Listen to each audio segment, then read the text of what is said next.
الحمد لله نحمده ونستعينه ونستغفره ونؤمن به ونتوكل عليه ونعوذ بالله من شرور أنفسنا ومن سيئات أعمالنا من يهده الله فلا مضل له ومن يضلله فلا هادي له ونشهد أن لا إله إلا الله وحده لا شريك له ونشهد أن سيدنا وحبيبنا مولانا محمدا عبده ورسوله أما بعد فقد قال الله تبارك وتعالى في القرآن المجيد فأعوذ بالله من الشيطان الرجيم بسم الله الرحمن الرحيم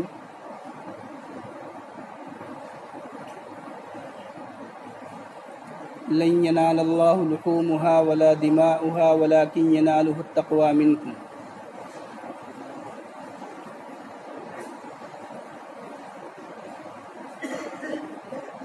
محترم بزرگوں اور دوستو،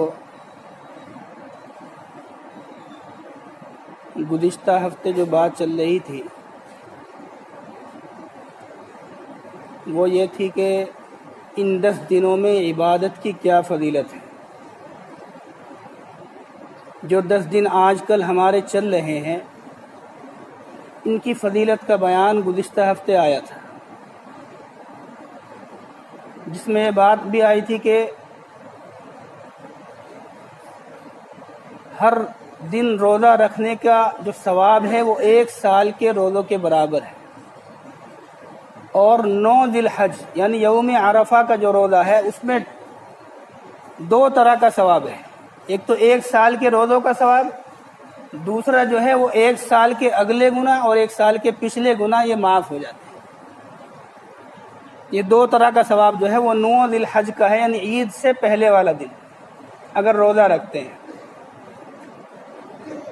اور ایک روایت اور سامنے آئی، حدیث پاک کے اندر آتا ہے، اللہ کے نبی نے ارشاد فرمایا کہ یہ جو عشرہ چل رہا ہے ذی الحج کا عشرہ، یہ رمضان کے اخیر عشرے سے بھی بابرکت عشرہ ہے۔ کیا فرمایا اللہ کے نبی نے؟ کہ رمضان کے اخیر عشرے سے بھی بابرکت عشرہ ہے۔ اس کے دن جو ہے وہ رمضان کے اخیر عشرے سے بھی بابرکت ہے۔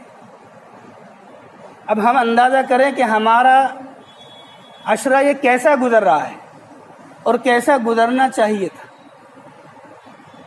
اور اس کی رات کے بارے میں آیا ہے کہ ان 10 راتوں میں عبادت کرنا ہر رات کے بدلے میں شب قدر کی عبادت کے برابر ثواب ہے، یعنی تقریباً 84 سال کی عبادت، اور ایسی عبادت کے پلک جھپکنے کے برابر بھی گناہ نہ کیا ہو، لاپرواہی نہ کی ہو، ایسی عبادت کا ثواب ہے ہر رات کی عبادت کا ثواب۔ اور یہ 10 راتیں ہیں، یعنی گویا کہ ایسا ہے جیسے 10 شب قدر مل گئی ہو۔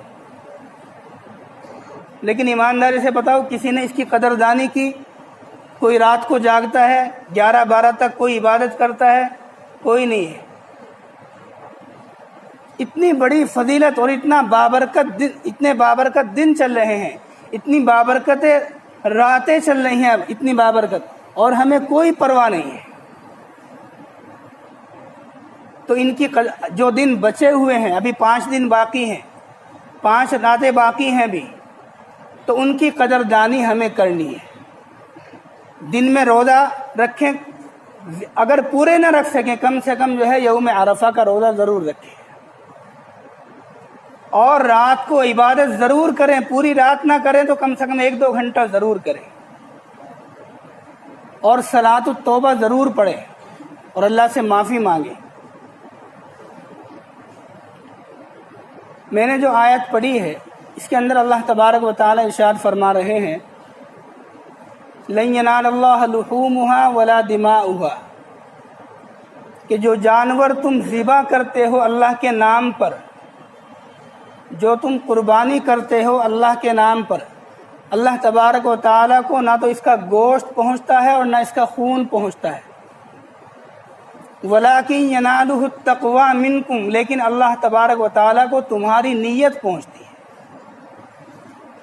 تمہارا دل کا ارادہ پہنچتا ہے، تمہاری دل کی نیت پہنچتی ہے کہ تم کیوں کر رہے ہو قربانی، کیا اللہ کو راضی کرنے کے لیے کر رہے ہو یا پھر دنیا کو دکھانے کے لیے کر رہے ہو؟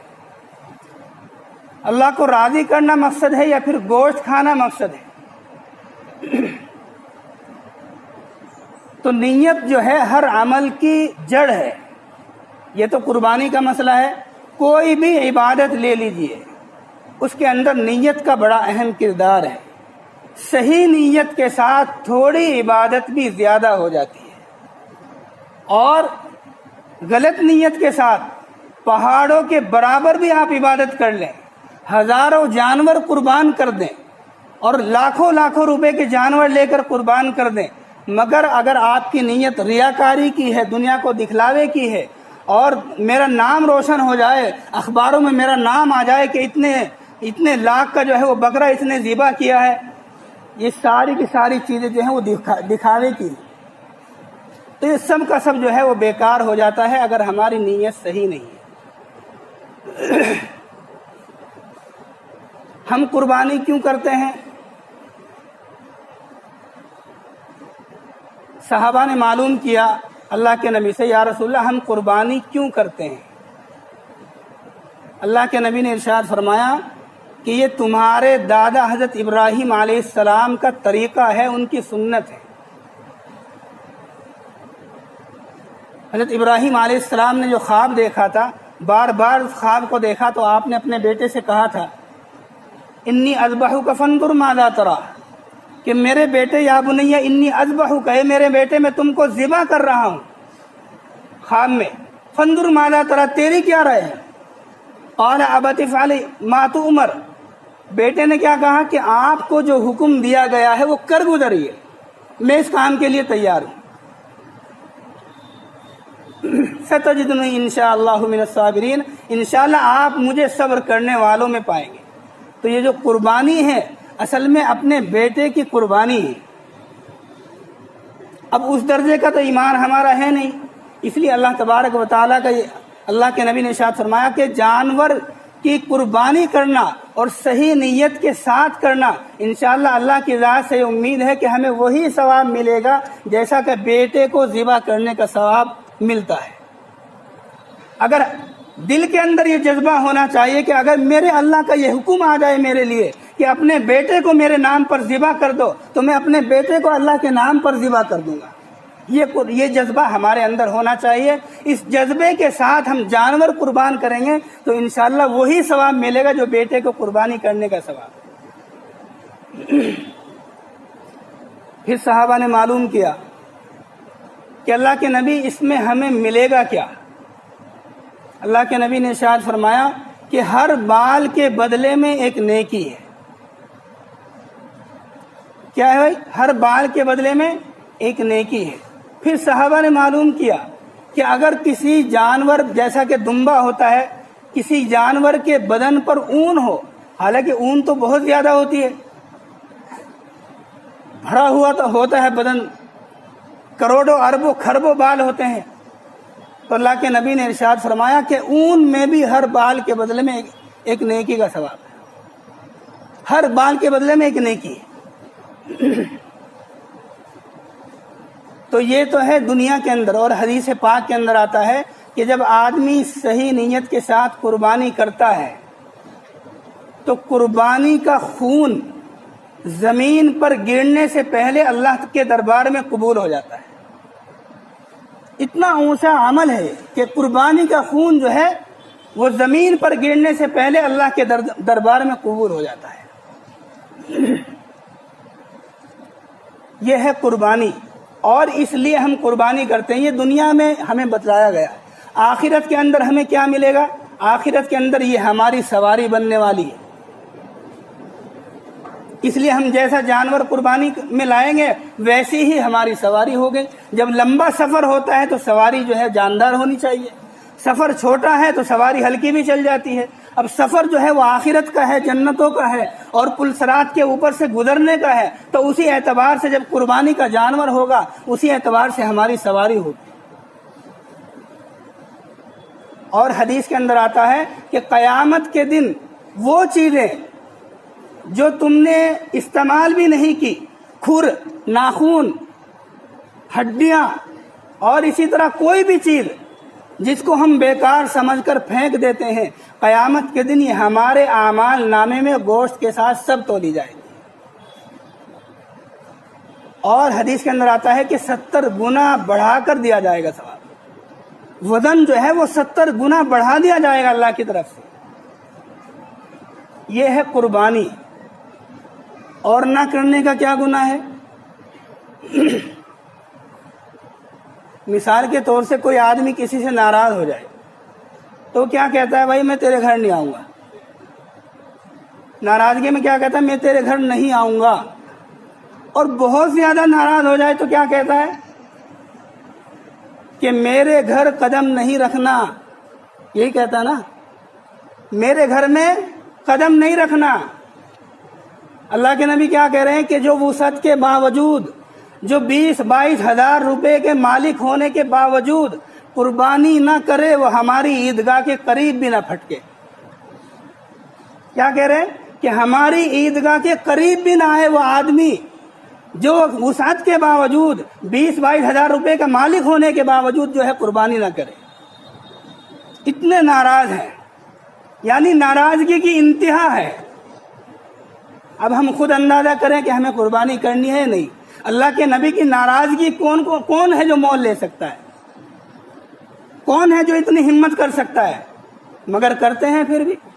ایک گھر کے اندر کہیں قربانیاں واجب ہیں، مگر ایک قربانی کر کے سمجھتے ہیں سب کی طرف سے ہوگی۔ آج کل اس طرح کا مسئلہ سوشل میڈیا پر بھی چل رہا ہے کہ ایک قربانی کر دو، پورے گھر کی طرف سے، پورے خاندان کی طرف سے ہوگی۔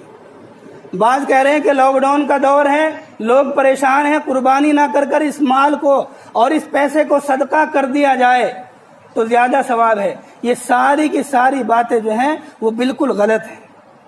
جس وقت میں جو حکم ہے اس کو پورا کرنا وہی زیادہ ثواب رکھتا ہے۔ آپ پورے سال صدقہ کریں، کون منع کرتا ہے؟ لیکن قربانی نہ کر کے صدقہ کرنا یہ کون سی بات ہے؟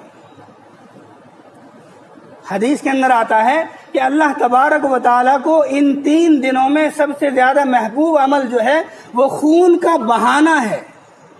اللہ کے نام پر خون کا بہانا، اللہ کے نام پر چھری چلانا، خون بہانا، یہ اللہ تبارک و تعالیٰ کو سب سے محبوب عمل ہے ان 3 دنوں کے اندر۔ اور ہم کیا کریں کہ قربانی نہ کر کے صدقہ کر دو۔ حالانکہ اللہ تبارک و تعالیٰ سے زیادہ رحم دل کوئی ہو سکتا ہے؟ جس کے یہاں سے رحم پیدا ہوا، جس کے یہاں ایک بلی کو پریشان کرنے پر جہنم کا فیصلہ کر دیا گیا، جب وہی ذات حکم دے رہی کہ میرے نام پر جانوروں کو قربان کرو، تو ہم کون ہیں جو رحم دلی کرنے والے ہیں؟ بہت سے یوں کہتے ہیں کہ جی تمہارا یہ کام جو ہے صحیح نہیں ہے۔ بہت سے مسلمان کہتے ہیں کہ یہ رحم دلی کے خلاف ہے، جانوروں کو قربان کرنا یہ رحم دلی کے خلاف ہے۔ بھئی رحم دل سب سے زیادہ اللہ تبارک و تعالیٰ ہے۔ جب اللہ کا حکم قربانی کرنے کا ہے تو بس حکم کو ماننا ہے۔ جب ایک بلی کو تنگ کرنے پر جہنم مل سکتی ہے تو جب وہی اللہ ہمیں قربانی کا حکم دے رہا ہے تو اصل معلوم ہوا کہ اصل اس کا حکم کو ماننا ہے۔ اس کا حکم مانیں گے تو انشاءاللہ ہم اس کو حکم کے بجا لانے کے بدلے میں جنت کے مستحق ہوں گے، اور اگر ہم اپنی طرف سے تعویلیں لائیں گے تو پھر ہم جہنم کے مستحق ہو جائیں گے۔ تو اتنا بڑا عمل ہے۔ اب قربانی ایک گھر کے اندر مثال کے طور سے 4 لڑکے ہیں اور 4 بہویں ہیں اور 2 لڑکیاں بھی ہیں جو نوجوان ہیں، اور والد صاحب بھی موجود ہیں۔ والد صاحب بھی 20-22 ہزار روپے کے مالک ہیں۔ چاروں لڑکوں کے پاس اتنا پیسہ ہے کہ جو 25 ہزار تک 20 ہزار تک پہنچتا ہے۔ چاروں بہویں جو ہیں وہ اتنی زیور کے مالک ہیں کہ اگر اس کو بیچا جائے تو وہ 20-22 ہزار روپے کا ہو جائے گا، اگر سونا چاندی ملا کے ہے۔ دونوں لڑکیاں جو ہیں ان کے پاس ان کا ماں باپ نے زیور بنوا کے رکھ رکھا ہے کہ تمہارا زیور ہے، تمہاری شادی میں دینا ہے، گویا کہ وہ بھی صاحب نصاب ہو گئی۔ تو گھر کے اندر کتنے آدمی تھے؟ 4 اور 2 6 اور 1 7، اور ایک والدہ بھی ہے جس کے پاس اتنا سونا چاندی ہے کہ وہ بھی 20-22 ہزار کا ہے۔ 8 آدمی ہو گئے۔ کہ اگر گھر کے اندر 8 آدمی ہیں اور 8 کے 8 اس لائق ہیں، 8 کے 8 جو ہیں وہ 20-22 ہزار روپے کے مالک ہیں، تو 8 کے 8 کے اوپر قربانی واجب ہے، الگ الگ۔ ایک کی قربانی کرنے سے نہیں چلے گا۔ اگر 8 آدمی ہیں گھر میں تو نماز سب کے اوپر الگ الگ فرض ہے یا ایک کے ادا کرنے سے ادا ہو جاتی؟ بتاؤ بھائی، الگ پڑھنی پڑے گی نا سب کو۔ اسی طرح مثال کے طور سے سب کے پاس اتنا مال آ گیا کہ حج سب کے اوپر الگ فرض ہو گیا، تو حج سب کو الگ الگ کرنا پڑے گا تو حج ادا ہوگا، یا ذمہ دار کر لے گا تو سب کی طرف سے ہو جائے گا؟ سب کو الگ الگ ادا کرنا پڑے گا۔ رمضان کا مہینہ آ گیا، 8 کے 8 کو الگ روزے رکھنے پڑیں گے، ہر ایک کا عمل اس کے لیے الگ ہے، ہر ایک کا حکم الگ عمل ہے۔ اس لیے یہ کہنا کہ ایک نے قربانی کر دی سب کی طرف سے ہو گئی، ایسا نہیں ہے۔ سب کو الگ قربانی کرنی پڑے گی، اور جو نہیں کرے گا وہ اپنا انجام سوچ لے کہ اللہ کے نبی کتنے ناراض ہیں کہ وہ یوں کہہ رہے ہیں کہ ہماری عیدگاہ کے قریب بھی نہ آئے وہ آدمی۔ تو کون ہے اللہ کے نبی کے اس حکم کا مقابلہ کر سکتا ہے؟ کون ہے جو اللہ کے نبی کے اس حکم کے باوجود جو ہے وہ قربانی نہ کرے؟ اس لیے ہر گھر کے اندر کہیں کہیں قربانیاں واجب ہوتی ہیں، اس کو اپنے ذہن میں رکھ کے سب کے اوپر الگ سے واجب ہے اور سب کو کرنا ضروری ہے۔ بعض نوجوان ایسے ہوتے ہیں کہ وہ والد صاحب کو نہیں بتا سکتے کہ میرے پاس کتنا پیسہ ہے، بتا دیا تو وہ لے لیں گے، تو وہ کیا کریں گے بیچارے؟ تو ان کو چاہیے کہ اپنے دوستوں کے ساتھ مل کر قربانی کر دیں۔ والد صاحب کو نہ بتائیں کہ میں نے قربانی الگ سے کی ہے، اپنی اماں کو نہ بتائیں کہ میں نے الگ سے قربانی کی ہے، اپنے دوستوں کے ساتھ مل کر قربانی کر دیں اور اس گوشت کو وہیں پر تقسیم کرا دیں، کسی کو پتہ بھی نہیں چلے گا، اللہ تبارک و تعالیٰ کے یہاں قبول ہو جائے گا۔ اچھا، ایک مسئلہ بڑا اہم ہے، یہ بات تو آ گئی کہ قربانی الگ الگ واجب ہے۔ مسئلہ یہ ہے کہ اگر ایک جانور میں جو 7 حصے دار ہیں ان میں سے 6 کی نیت تو یہی ہے کہ ہمارے اوپر جو قربانی واجب ہے ہم اس کو ادا کرنے کے لیے حصہ لے رہے ہیں، لیکن ایک آدمی بیچارہ اس کے اوپر واجب تو تھی نہیں، یا واجب بھی تھی مگر اس نے نیت کیا کی؟ اس نے نیت کی کہ گوشت تو خریدنا ہی پڑتا ہے ادھر ادھر سے، چلو ایک حصہ ہی لے لوں، کم سے کم 1 مہینہ گوشت چلے گا۔ اگر کسی کی گوشت کھانے کی نیت ہو گئی ان 7 میں سے، تو ان 7 جو 6 باقی ہیں ان 6 کے 6 کی قربانی بھی بیکار ہو جائے گی، وہ بھی اللہ کے دربار میں قبول نہیں ہوگی، وہ بھی رد کر دی جائے گی اس ایک آدمی کی نیت کی وجہ سے۔ اتنا اہم مسئلہ ہے، اس لیے قربانی کا جانور جو ہے وہ اپنے گھر والے ہی مل کر لیں تو زیادہ بہتر ہے۔ معلوم نہیں کس کی کیا نیت ہے، اپنے گھر والے ہوں گے، بیوی بچے ہوں گے، تایا چچا ہوں گے، تو معلوم رہے گا ایک دوسرے کو کہہ بھی سکتے ہیں بھائی نیت صحیح رکھنا، اور معلوم بھی ہوگا کہ اس کے اوپر قربانی واجب ہے یا نہیں۔ اب ایک ادھر کا ہے، ایک ادھر کا ہے، ایک ادھر کا، معلوم نہیں کس کی کیا نیت ہے۔ اگر ایک کی نیت بھی گڑبڑ ہو گئی تو 6 کی بھی گئی۔ اتنا اہم مسئلہ ہے۔ اور اگر ایک جانور میں 7 حصے ہوتے ہیں، مثال کے طور سے 5 حصے تو قربانی کے ہو گئے، 2 حصے باقی بچے، کوئی آدمی اپنے بچوں کا عقیقہ کرنا چاہتا ہے، عقیقے کی نیت سے 2 حصے لینا چاہتا ہے، تو ایک ہی جانور میں مشترکہ طور پر قربانی کے اور عقیقے کے حصے لیے جا سکتے ہیں۔ یہ بھی بات سمجھ لینی چاہیے۔ تو اس طرح کے مسائل ہیں، اور عیب دار جانور کی قربانی اللہ کے دربار میں قبول نہیں۔ اب عیب دار جانور کون سا ہے اس کی تفصیل تو بتانے کا موقع نہیں ہے، بعد میں معلوم کر سکتے ہیں، مفتی صاحب سے معلوم کر سکتے ہیں، جو جس سے تعلق رکھتا ہے اس سے معلوم کر سکتا ہے۔ موٹی موٹی سی بات بتا دو، اگر جانور کی ایک آنکھ پھوٹی ہوئی ہے یعنی جانور کانا ہے تو اس کی قربانی صحیح نہیں ہے۔ جانور لنگڑا ہے اور اتنا لنگڑا ہے کہ وہ سہارا بھی، اس پیر سے سہارا بھی نہیں لیتا، تو اس جانور کی قربانی صحیح نہیں ہے۔ ہاں اگر وہ اس پیر سے کچھ نہ کچھ سہارا لیتا ہے اور اس کو زمین پر ٹیکتا ہے چلتے ہوئے ہلکا پھلکا، تو ایسے جانور کی قربانی ہو جائے گی۔ اسی طرح کان کٹا ہوا ہے اور پونچھ جو ہے وہ پونچھ کٹی ہوئی ہے، اس کے بارے میں کیا حکم ہے؟ اس کا حکم یہ ہے کہ اگر 1/3 یعنی تیسرا حصہ کٹا ہوا ہے یا تیسرے حصے سے زیادہ کٹا ہوا ہے، پونچھ ہو چاہے وہ کان ہو، تو اس کی قربانی صحیح نہیں ہے۔ اور اگر تیسرے حصے سے کم کٹا ہوا ہے، یعنی کہ دم بھی کم کٹی ہوئی ہے اور کان بھی کم کٹا ہوا ہے، تو اس کی قربانی ہو جائے گی۔ اسی طرح ایک جانور ہے، 4 تھنوں والا جانور ہے، اگر اس کا 1 تھن خراب ہے تو اس کی قربانی ہو جائے گی، لیکن اگر 2 تھن خراب ہے تو قربانی نہیں ہوگی۔ اسی طرح بکری ہے، یہ تو 2 ہی تھن والی ہے، اس کا کیا مسئلہ ہے؟ اس کا مسئلہ یہ ہے کہ اگر اس کا 1 بھی تھن خراب ہے تو قربانی نہیں ہوگی۔ تو یہ اس طرح کے بہت سارے مسائل سامنے آتے ہیں، جیسے جیسے جانور سامنے آتے ہیں، مسائل سامنے آتے ہیں، حالات کے اعتبار سے مسئلے معلوم کر سکتے ہیں۔ ہر آدمی اپنے جانور کو اچھی طرح دیکھ سکتا ہے کہ اس کے اندر اس طرح کا کوئی عیب تو نہیں ہے۔ اور ایک تکبیر تشریق ہے، اللہ اکبر اللہ اکبر لا الہ الا اللہ اللہ اکبر وللہ الحمد۔ یہ 9 ذی الحج کی صبح سے، فجر سے، اور 13 کی عصر تک اس کو پڑھنا، ہر نماز کے بعد بآواز بلند پڑھنا مردوں کے اوپر واجب ہے، 1 مرتبہ، اور 3 مرتبہ پڑھنا سنت ہے۔ بلند آواز سے 1 مرتبہ پڑھنا واجب ہے، اور عورتوں کے اوپر بھی واجب ہے، مگر ان کی آواز آہستہ ہوگی۔ یہ اپنے اپنے گھر جا کر سب بتا دیں۔ اس طرح کے بہت سارے مسائل ہیں جو سامنے آتے رہتے ہیں۔ میں نے بتایا تھا شروع میں کہ سب سے اہم چیز ہے نیت۔